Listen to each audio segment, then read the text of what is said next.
Friends, ಈ ಟೈಮ್ನಲ್ಲಿ 50,000 ರೂಪಾಯಿ ಪ್ರೈಸ್ ರೇಂಜ್ನಲ್ಲಿ ಎಲ್ರಿಗೂ ಒಂದೇ ಪ್ರಶ್ನೆ.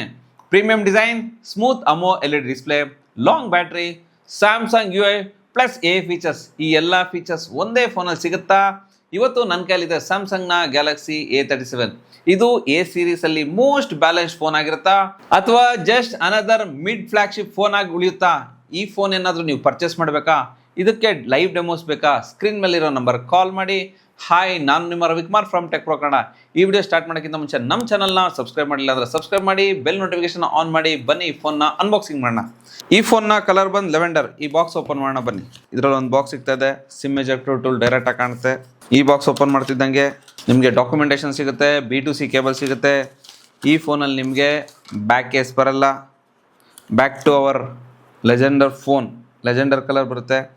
ಗ್ಲಾಸ್ ಫಿನಿಶಿಂಗ್ ಇದೆ. ಪ್ರೀಮಿಯಂ ಫುಲ್ ಯಾವಾಗ ಲುಕ್ ಕೊಡ್ತಾರೆ ಸ್ಯಾಮ್ಸಂಗಲ್ಲಿ, ನೀವು ನೋಡ್ಬೋದು. ಆನಂತರ ಇದು ಓಪನ್ ಮಾಡ್ತಿದ್ದಂಗೆ ನಿಮಗೆ ಏನೂ ಬರಲ್ಲ. ನೀವೊಂದು ಪ್ರೀಮಿಯಂ ಟೆಂಪರ್ ಗ್ಲಾಸ್ ಹಾಕ್ಸ್ಕೊಳ್ಬೇಕು, ಒಂದು ಪೌಚ್ ಹಾಕ್ಕೊಳ್ಬೇಕು.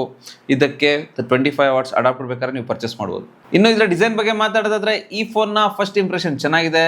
ಇದು ಕ್ಲಿಯರ್ಲಿ ಎಸ್ ಸೀರೀಸ್ ಇಂಪ್ರೆಷನ್ ಕೊಡುತ್ತೆ. ಪಾಲಿಕಾರ್ಬನೇಟ್ ಫ್ರೇಮ್ ಇದೆ, ಆದರೆ ಮೆಟಲ್ ಇದೆ ಅನಿಸುತ್ತೆ. ಇದು ಪ್ರೀಮಿಯಂ ಫೀಲ್ ಕೊಡುತ್ತೆ. ಫ್ರಂಟ್ ಮತ್ತು ಬ್ಯಾಕ್ನಲ್ಲಿ Gorilla Glass Victus plus protection ಕೂಡ ಸಿಗ್ತಾ ಇದೆ. ಸ್ಲಿಮ್ ಪ್ರೊಫೈಲ್, ಲೈಟ್ ವೆಯ್ಟ್ ಆಗಿದೆ. ಇದು ಜಸ್ಟ್ 175 ಗ್ರಾಮ್ಸ್ ವೆಯ್ಟ್ ಇದೆ. 7.4 mm ಥಿಕ್ನೆಸ್ನ ಹೊಂದಿದೆ. ಇದು ತುಂಬ ಡ್ಯೂರಬಲ್ ಆಗಿದೆ. In and feel premium feel ಕೊಡುತ್ತೆ. ಇನ್ನು ಇದರ ಬ್ಯಾಕ್ ಸೈಡ್ನಲ್ಲಿ ಗ್ಲಾಸ್ ಇದೆ. ಇದು ಸ್ಲಿಮ್ ಮತ್ತು ಕಂಫರ್ಟಬಲ್ ಆಗಿದೆ. ಆದರೆ ಇದರಲ್ಲಿ ಗ್ಲಾಸ್ ಬ್ಯಾಕ್ ಇರೋದ್ರಿಂದ ಇದರ ಗ್ರಿಪ್ ಅಷ್ಟೊಂದು ಚೆನ್ನಾಗಿಲ್ಲ. ಆದರೆ ನೀವು ಏನು ಯೋಚನೆ ಮಾಡೋಕ್ಕೋಗ್ಬಿಡಿ, ಇದು ಸ್ಟ್ರಾಂಗ್ ಬಿಲ್ಡ್ ಕ್ವಾಲಿಟಿ ಹೊಂದಿದೆ. ಇದನ್ನು ಡ್ರಾಪ್ ಟೆಸ್ಟ್ ಮಾಡಿದಾಗ ಮೇಜರ್ ಡ್ಯಾಮೇಜಸ್ ಏನಾಗಿಲ್ಲ. ಆದರೂ ಇದಕ್ಕೆ ನೀವು ಕಂಪಲ್ಸರಿ ಬ್ಯಾಕ್ ಕೇಸ್ ಹಾಕ್ಕೊಂಡು ಯೂಸ್ ಮಾಡಬೇಕು, ಇಲ್ಲಾಂದರೆ ಡ್ಯಾಮೇಜ್ ಆಗೋ ಚಾನ್ಸಸ್ ಇರುತ್ತೆ. ಈ ಫೋನ್ 3 ಕಲರಲ್ಲಿ ಸಿಗ್ತಾ ಇದೆ. ಈಗ ನಮ್ಮ ಹತ್ರ ಇರೋದು ಆಸಮ್ ಲೆವೆಂಡರ್. ಇನ್ನು ಉಳಿದ ಕಲರ್ ನೋಡೋದಾದರೆ ಆಸಮ್ ಗ್ರೇ ಗ್ರೀನ್ ಮತ್ತು ಆಸಮ್ ಚಾರ್ಕೋಲ್, ಈ 3 ಕಲರ್ ಕೂಡ ಚೆನ್ನಾಗಿದೆ. ಈ ಫೋನ್ನ ಪೋರ್ಟ್ಸ್ ಮತ್ತು ಬಟನ್ಸ್ ಬಗ್ಗೆ ಮಾತಾಡೋದಾದರೆ, ಈ ಫೋನ್ನ ಕೆಳಗಡೆ ಸಿಮ್ ಕಾರ್ಡ್ ಸ್ಲಾಟ್ ಇದೆ, ಮೈಕ್ರೋಫೋನ್ ಇದೆ, Type-C ಪೋರ್ಟ್ ಇದೆ, ಸ್ಪೀಕರ್ ಕೂಡ ಸಿಗ್ತಾ ಇದೆ. ಇನ್ನು ರೈಟ್ ಹ್ಯಾಂಡ್ ಸೈಡ್ನಲ್ಲಿ ಪವರ್ ಬಟನ್ ಮತ್ತು volume up and down button ಕೂಡ ಸಿಗ್ತಾ ಇದೆ. ಇನ್ನು ಈ ಫೋನ್ನ ಮೇಲೆ ಮೈಕ್ರೋಫೋನ್ ಸಿಗುತ್ತೆ. ಇದರಲ್ಲಿ ಡ್ಯೂಯಲ್ ಸ್ಟೀರಿಯೋ ಸ್ಪೀಕರ್ ಕೂಡ ಸಿಗ್ತಾ ಇದೆ. ಇದರ ಆಡಿಯೋ ಚೆನ್ನಾಗಿದೆ, ಜೋರಾಗಿ ಕೇಳುತ್ತೆ. ಇನ್ನು ಇದರ ಮಲ್ಟಿಮೀಡಿಯಾಗೆ ಪರ್ಫೆಕ್ಟ್ ಆಗಿರುತ್ತೆ. ಇದನ್ನು ನೀವೇ ಕೇಳಿ.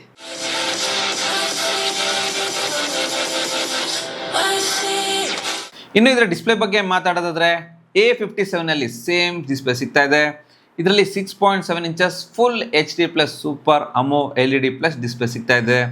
ಇದು ಫ್ಲ್ಯಾಟ್ ಡಿಸ್ಪ್ಲೇ ಆಗಿದೆ. ಡಿಸ್ಪ್ಲೇ ಕಲರ್ ಪಂಚಾಗಿ ಬರುತ್ತೆ. 120 Hz ರಿಫ್ರೆಶ್ ರೇಟ್ ಇದೆ. ಸ್ಕ್ರೋಲಿಂಗ್ ಸೂಪರ್ ಸ್ಮೂತ್ ಆಗಿದೆ. 1900 ನೀಟ್ ಪೀಕ್ ಬ್ರೈಟ್ನೆಸ್ ಸಿಗುತ್ತೆ ಮತ್ತು ಇದರಲ್ಲಿ 1200 ನೀಟ್ಸ್ HBM ಮೋಡ್ ಕೂಡ ಸಿಗ್ತಾ ಇದೆ. ಇದರ ಬ್ಲೆಸಲ್ ಸ್ವಲ್ಪ ಯೂನಿಫಾರ್ಮ್ ಆಗಿದೆ. 86.5% ಸ್ಕ್ರೀನ್ ಟು ಬಾಡಿ ರೇಷಿಯೋ ಇದೆ. ಜೊತೆಗೆ ಇದರಲ್ಲಿ ಔಟ್ಡೋರ್ ಯೂಸೇಜ್ನಲ್ಲಿ ಅಂತ ವಿಷನ್ ಬೂಸ್ಟರ್ ಸಪೋರ್ಟ್ ಕೂಡ ಸಿಗ್ತಾ ಇದೆ. ಔಟ್ಡೋರ್ನಲ್ಲಿ ನೀವು ಆರಾಮಾಗಿ ಯೂಸ್ ಮಾಡ್ಬೋದು. ಇನ್ನು ಇದರ ಡಿಸ್ಪ್ಲೇ HDR ಸಪೋರ್ಟ್ ಮಾಡುತ್ತೆ. ನೆಟ್ಫ್ಲಿಕ್ಸಲ್ಲಿನೂ HDR ಸಪೋರ್ಟ್ ಇದೆ. ವೆಬ್ ಸೀರೀಸ್ ನೋಡ್ಬೋದು. ಇದರ ಮಲ್ಟಿಮೀಡಿಯಾ ಎಕ್ಸ್ಪೀರಿಯನ್ಸ್ ತುಂಬ ಚೆನ್ನಾಗಿದೆ. ಇನ್ನು ಇದರ ಪರ್ಫಾರ್ಮೆನ್ಸ್ ಬಗ್ಗೆ ಮಾತಾಡೋದಾದರೆ, ಇದರಲ್ಲಿ Exynos 1480 ಪ್ರೊಸೆಸರ್ ಸಿಗ್ತಾ ಇದೆ. ಇದು ಸ್ಯಾಮ್ಸಂಗ್ ರವರ ಓನ್ ಪ್ರೊಸೆಸರ್ ಆಗಿದ್ದು 4nm ಪ್ರೊಸೆಸರ್ ಆಗಿದೆ. ಇದು 3 ವೇರಿಯಂಟ್ನಲ್ಲಿ ಬರ್ತಾ ಇದೆ. 8GB RAM, 128GB storage, 8GB RAM, 256GB storage ಮತ್ತು 12GB RAM, 256GB ಸ್ಟೋರೇಜ್. ಇನ್ನು ಇದರಲ್ಲಿ LPDDR5X RAM ಮತ್ತು UFS 3.1 ಸ್ಟೋರೇಜ್ ಸಿಗ್ತಾ ಇದೆ. ಇದರಲ್ಲಿ 1 lakh ಪ್ಲಸ್ ಆಂಥೆಸಿಸ್ ಸ್ಕೋರ್ ಕೊಡುತ್ತೆ. ಇದರ ಆಂಥೆಸಿಸ್ ಸ್ಕೋರ್ ಚೆನ್ನಾಗಿದೆ. ಇನ್ನು ಈ ಫೋನ್ನ ಗೇಮಿಂಗ್ ಕಡೆ ಬಂದರೆ, BGMನಲ್ಲಿ 60 FPS ಗೇಮಿಂಗ್ ಸಪೋರ್ಟ್ ಮಾಡುತ್ತೆ. ಈಗ 60 FPS ಸಪೋರ್ಟ್ ಇದೆ ಅಷ್ಟೇ, ಆದರೆ ಮುಂದೆ ಅಪ್ಡೇಟ್ನಲ್ಲಿ ಇದು 90 FPS ಸಪೋರ್ಟ್ ಸಿಗ್ಬೋದು. ಇದರಲ್ಲಿ 89% CPU ಥ್ರಾಟಲ್ ಬರುತ್ತೆ. ಇದು ಜಾಸ್ತಿ ಹೀಟ್ ಆಗಲ್ಲ. ಇದರಲ್ಲಿ ಥರ್ಮಲ್ ಕಂಟ್ರೋಲ್ ಆಗಿದೆ. ನಾವು ಇದರಲ್ಲಿ ಗೇಮ್ ಟೆಸ್ಟ್ ಮಾಡಿದ್ದೀವಿ. ಇದು ಸ್ವಲ್ಪ ವಾರ್ಮ್ ಫೀಲ್ ಆಗುತ್ತಷ್ಟೇ, ಜಾಸ್ತಿ ಹೀಟ್ ಆಗಲ್ಲ. ಆದರೆ ಇದು ಗೇಮರ್ಸ್ಗೆ ಡೀಸೆಂಟ್ ಫೋನ್ ಆಗಿರುತ್ತೆ. ಇನ್ನೂ ಬೆಟರ್ ಗೇಮಿಂಗ್ಗೋಸ್ಕರ ಬೇರೆ ಫೋನ್ ತೊಗೊಳ್ಳೋದು ಒಳ್ಳೆಯದು. ಇನ್ನು ಈ ಫೋನ್ನಲ್ಲಿ 5000 mAh ಬ್ಯಾಟ್ರಿ ಸಿಗ್ತಾ ಇದೆ. ಇದು 45 ವಾಟ್ಸ್ ಚಾರ್ಜಿಂಗ್ ಸಪೋರ್ಟ್ ಮಾಡುತ್ತೆ. ಇದರಲ್ಲಿ ವೈರ್ಲೆಸ್ ಚಾರ್ಜಿಂಗ್ ಸಪೋರ್ಟ್ ಸಿಗೋದಿಲ್ಲ. ಇದು 1 ದಿನದಿಂದ 1.5 ದಿನ ಬ್ಯಾಟ್ರಿ ಬ್ಯಾಕಪ್ ಆರಾಮಾಗಿ ಬರುತ್ತೆ. ಇನ್ನು ಇದು ಫುಲ್ ಚಾರ್ಜ್ ಮಾಡೋದಕ್ಕೆ 60 ಮಿನಿಟ್ಸ್ ಸಾಕು. ಈ ಫೋನ್ನಲ್ಲಿ ಬ್ಯಾಟ್ರಿ ಕೆಪಾಸಿಟಿ ಸ್ವಲ್ಪ ಕಡಿಮೆ ಅನಿಸ್ಬೋದು, ಆದರೆ ಸ್ಯಾಮ್ಸಂಗ್ ಗ್ಯಾಲಕ್ಸಿ S26 ಅಲ್ಲಿ ನಿಮಗೆ 5000 mAh ಬ್ಯಾಟ್ರಿನೂ ಸಿಗೋದಿಲ್ಲ. ಆದ್ದರಿಂದ ಸ್ಯಾಮ್ಸಂಗ್ನ ಪ್ರಕಾರ ಇದು ಬಿಗ್ ಬ್ಯಾಟ್ರಿ ಅಂತಲೇ ಹೇಳ್ಬೋದು. ಇನ್ನು ಇದರ ಸಾಫ್ಟ್ವೇರ್ ಬಗ್ಗೆ ಮಾತಾಡೋದಾದರೆ ಇದು One UI 8.5 ಮತ್ತು ಆಂಡ್ರಾಯ್ಡ್ 16ನಲ್ಲಿ ಬರ್ತಾ ಇದೆ. ಇದಕ್ಕೆ 6 ವರ್ಷ OS ಅಪ್ಡೇಟ್ ಮತ್ತು 6 ವರ್ಷ ಸೆಕ್ಯೂರಿಟಿ ಅಪ್ಡೇಟ್ ಸಿಗ್ತಾ ಇದೆ. ಇದನ್ನು ಲಾಂಗ್ ಟರ್ಮ್ವರೆಗೂ ಆರಾಮಾಗಿ ನೀವು ಯೂಸ್ ಮಾಡ್ಬೋದು. ಇನ್ನು ಇದರ UI one of the best UI ಅಂತಲೇ ಹೇಳ್ಬೋದು. ಇದರ ಫೀಚರ್ಸ್ ಚೆನ್ನಾಗಿದೆ. ಇನ್ನು ಇದರಲ್ಲಿ ಥರ್ಡ್ ಪಾರ್ಟಿ ಆ್ಯಪ್ಸ್ ಬರಲ್ಲ, ಆದರೆ ಸ್ಯಾಮ್ಸಂಗ್ ಆ್ಯಪ್ ಬರುತ್ತೆ. ಇದರಲ್ಲಿ ತುಂಬ ಫೀಚರ್ಸ್ ಸಿಗ್ತಾ ಇದೆ. ಸರ್ಕಲ್ ಟು ಸರ್ಚ್ ಇದೆ, ಜೆಮಿನಿ ಇಂಟಿಗ್ರೇಷನ್ ಸಿಗುತ್ತೆ, ಗ್ಯಾಲರಿಯಲ್ಲಿ ಎರೇಸರ್ ಸಿಗುತ್ತೆ. ಇದು ಚೆನ್ನಾಗಿ ವರ್ಕ್ ಮಾಡುತ್ತೆ. ಇನ್ನು ಇದರ ಸೆಕ್ಯೂರಿಟಿ ಕಡೆ ಬಂದರೆ ಇದರಲ್ಲಿ ಎಲ್ಲ ಸೆನ್ಸರ್ ಸಿಗ್ತಾ ಇದೆ. ಆಪ್ಟಿಕಲ್ ಫಿಂಗರ್ ಪ್ರಿಂಟ್ ಸೆನ್ಸರ್ ಕೂಡ ಇದೆ, ಫೇಸ್ ಅನ್ಲಾಕ್ ಕೂಡ ಸಿಗುತ್ತೆ. ಎರಡೂ ಕೂಡ ಚೆನ್ನಾಗಿ ವರ್ಕ್ ಮಾಡುತ್ತೆ. ಇನ್ನು ಇದರ ಕನೆಕ್ಷನ್ ಕಡೆ ಬಂದರೆ ಇದರಲ್ಲಿ Wi-Fi 6 ಇದೆ, ಬ್ಲೂಟೂತ್ 5.3 ಸಿಗುತ್ತೆ, ಎಲ್ಲ 5G ಬ್ಯಾಂಡ್ ಸಪೋರ್ಟ್ ಕೂಡ ಸಿಗ್ತಾ ಇದೆ, NFC ಸಪೋರ್ಟ್ ಕೂಡ ಸಿಗುತ್ತೆ. ಸ್ಯಾಮ್ಸಂಗ್ ಟ್ಯಾಪ್ ಆ್ಯಂಡ್ ಪೇ ಕೂಡ ಮಾಡ್ಬೋದು. IR ಬ್ಲಾಸ್ಟರ್ ಇಲ್ಲ, ಆದರೆ ಇದರಲ್ಲಿ IP68 ರೇಟಿಂಗ್ ಸಿಗ್ತಾ ಇದೆ. ಆದರೆ ಇದ್ರ ಮೇಲೆ ಸ್ವಲ್ಪ ನೀರು ಬಿದ್ದರೆ ಏನಾಗೋದಿಲ್ಲ. ವೈಡ್ ಒನ್ L1 ಸಪೋರ್ಟ್ ಕೂಡ ಮಾಡುತ್ತೆ. ಡ್ಯೂಯಲ್ ಸಿಮ್ ಕಾರ್ಡ್ ಸ್ಲಾಟ್ ಕೂಡ ಇದೆ, ಜೊತೆಗೆ ಈ ಸಿಮ್ ಸಪೋರ್ಟ್ ಕೂಡ ಸಿಗ್ತಾ ಇದೆ. ಇನ್ನು ಈ ಫೋನ್ನ ಕ್ಯಾಮ್ರಾ ಬಗ್ಗೆ ಮಾತಾಡೋದಾದರೆ ಇದರಲ್ಲಿ 50 MP ಮೇನ್ ಕ್ಯಾಮ್ರಾ ಸಿಗ್ತಾ ಇದೆ, 8 MP ಅಲ್ಟ್ರಾ ವೈಡ್ ಕ್ಯಾಮ್ರಾ ಇದೆ, 5 MP ಮ್ಯಾಕ್ರೋ ಕ್ಯಾಮ್ರಾ ಸಿಗುತ್ತೆ ಮತ್ತು 12 MP ಸೆಲ್ಫಿ ಕ್ಯಾಮ್ರಾ ಕೂಡ ಸಿಗ್ತಾ ಇದೆ. ಇನ್ನು ಇದರ ಫೋಟೋ ಶಾರ್ಪ್ ಆಗಿ ಬರುತ್ತೆ, ವೈಬ್ರೆಂಟ್ ಅನಿಸುತ್ತೆ.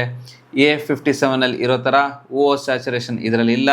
ಡೈನಾಮಿಕ್ ರೇಂಜ್ ಚೆನ್ನಾಗಿದೆ, ಶಾಡೋಸ್ನ ಓವರ್ ಬೂಸ್ಟ್ ಮಾಡೋದಿಲ್ಲ, ಸೋಷಿಯಲ್ ಮೀಡಿಯಾ ರೆಡಿ ಫೋಟೋಸ್ ಬರುತ್ತೆ.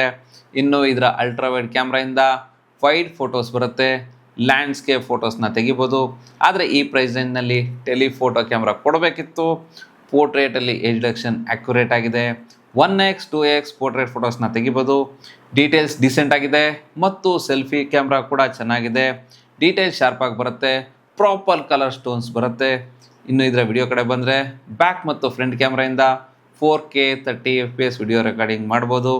4K 60 FPS ಸಪೋರ್ಟ್ ಇಲ್ಲ, ಆದರೆ ವಿಡಿಯೋ ಸ್ಟೇಬಲ್ ಆಗಿ ಬರುತ್ತೆ. OIS ಸಪೋರ್ಟ್ ಕೂಡ ಮಾಡುತ್ತೆ. ಡೈನಮಿಕ್ ರೇಂಜ್ ಚೆನ್ನಾಗಿದೆ. ಕ್ಯಾಮ್ರಾ UI ಕಡೆ ಬಂದರೆ fun mode, AI stickers, ultra mode, macro mode, portrait mode, photo mode, video mode, pro mode, night mode, food mode, panorama mode, macro mode, slow motion mode, hyperlapse ಅಂತ ಮೋಡ್ಸ್ನ ಕೊಟ್ಟಿದ್ದಾರೆ. Friends, overall ಈ Samsung A37 ಒಂದು decent phone ಆಗಿದೆ. ಇದು premium ಆಗಿದೆ. ಇನ್ನು ಇದರ ಬಿಲ್ಡ್ ಕ್ವಾಲಿಟಿ ಚೆನ್ನಾಗಿದೆ. ಸ್ಯಾಮ್ಸಂಗ್ ಬ್ರ್ಯಾಂಡ್ ವ್ಯಾಲ್ಯೂ ಜಾಸ್ತಿ ಇದೆ. ಇದರ OS one of the best UI ಅಂತಲೇ ಹೇಳ್ಬೋದು. ಇದಕ್ಕೆ ಅಪ್ಡೇಟ್ ಜಾಸ್ತಿ ಸಿಗ್ತಾ ಇದೆ, ತುಂಬ ಫೀಚರ್ಸ್ ಇದ್ದಾವೆ. ಆದರೆ ಇದರ ಪರ್ಫಾರ್ಮೆನ್ಸ್ ಆವ್ರೇಜ್ ಆಗಿದೆ. ಕ್ಯಾಮ್ರಾ ಇನ್ನೂ ಸ್ವಲ್ಪ ಜಾಸ್ತಿ ಇಂಪ್ರೂವ್ ಮಾಡಬೇಕಿತ್ತು. ಸೊ ಫ್ರೆಂಡ್ಸ್, ನೀವು ಈ ಫೋನ್ನ ತೊಗೊಳ್ತೀರಾ? ಕಮೆಂಟ್ ಮಾಡಿ ಹೇಳಿ. ಈ ವಿಡಿಯೋ ಇಷ್ಟ ಆದರೆ ಲೈಕ್ ಮಾಡಿ, ನಮ್ಮ ಚಾನಲ್ನ ಸಬ್ಸ್ಕ್ರೈಬ್ ಮಾಡಿಲ್ಲ ಅಂದರೆ ಹೀಗೆ ಸಬ್ಸ್ಕ್ರೈಬ್ ಮಾಡಿ, ಬೆಲ್ ನೋಟಿಫಿಕೇಷನ್ ಆನ್ ಮಾಡಿ. ನಾನು ನಿಮ್ಮ Ravikumar. Thank you. Signing off. Bye.